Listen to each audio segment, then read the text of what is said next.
रजीम बिस्मिल्लाहिर्रहमानिर्रहीम। मेरे अज़ीज़ दोस्तों अस्सलामु अलैकुम। आज हम क्लास 10 बायोलॉजी का lecture number 2 gaseous exchange in plants discuss करेंगे। हम गैसियस एक्सचेंज इन प्लांट्स को मुकम्मल तफसील के साथ जानेंगे। हम देखेंगे कि प्लांट्स में गैसियस एक्सचेंज गैसों का तबादला किस तरह होता है। तो अगर आप हमारे चैनल पर नए हैं तो आप हमारे चैनल को सब्सक्राइब करें और साथ में बेल आइकन को भी दबाएं ताकि हमारे हर नए आने वाले वीडियोस का नोटिफिकेशन आपको मिलता रहे। तो चलो बिना टाइम ज़ाया किए हम अपना लेक्चर शुरू करते हैं। तो गैसियस एक्सचेंज इन प्लांट्स ये क्या चीज़ है? गैसियस एक्सचेंज इन प्लांट्स जो है ये बेसिकली O2 एंड CO2 का जो है ये एक्सचेंज है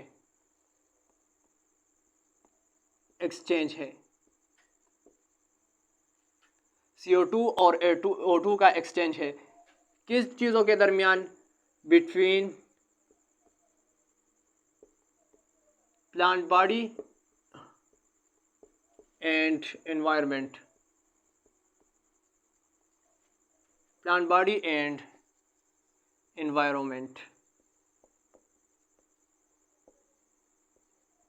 Gaseous exchange in plant body is the exchange of CO2 and O2 between plant body and environment।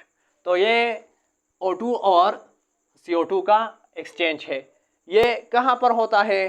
क्योंकि जो है ह्यूमंस जो है और एनिमल्स जो है उनमें एक स्पेसिफिक ऑर्गन्स जो है वो गैसियस एक्सचेंज के लिए मुंतखब किया गया है। लेकिन प्लांट बॉडी जो है, प्लांट्स जो है उनमें जो है ऐसा ऑर्गन नहीं है जिसके ज़रिए वो गैसियस एक्सचेंज कर सके, अपना गैसों का तबादला कर सके। तो इसलिए प्लांट बॉडी में गैसियस एक्सचेंज जो है वो लीव्स में, स्टेम में और रूट्स में होता है। लीव्स में कहाँ पर होता है? लीव्स में स्टोमेटा के थ्रू होता है, स्टोमेटा।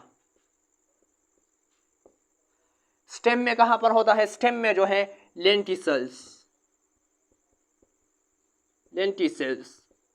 और रूट्स में जो है, रूट्स का जो अपर सरफेस है जिसे हम एपिडर्मिस कहते हैं, एपिडर्मिस के थ्रू होता है। अब हम इसकी मैकेनिज्म देखते हैं।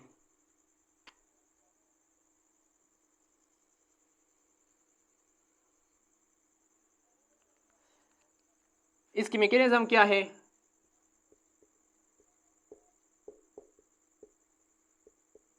तो गैसियस एक्सचेंज की मैकेनिज्म ये है कि दिन के दौरान, ये एक दिन के दौरान हम डिस्कस करेंगे और एक रात के दौरान, क्योंकि दो मुख्तलिफ प्रोसेसेस दिन और रात के दरमियान होते हैं।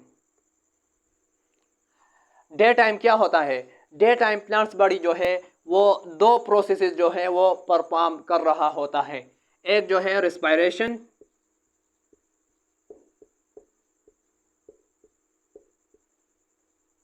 और दूसरा फोटोसिंथेसिस।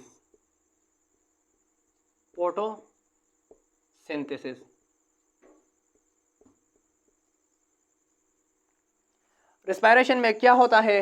रेस्पिरेशन में प्लांट बॉडी जो है वो आउटडोर से, एटमॉस्फेयर से जो है वो जो है ऑक्सीजन इंटेक करता है।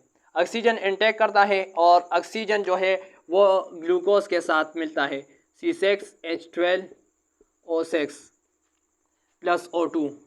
ये दोनों मिलते हैं और इसके नतीजे में जो है CO2 प्लस H2O और प्लस ATP, यहाँ लिख लेते हैं,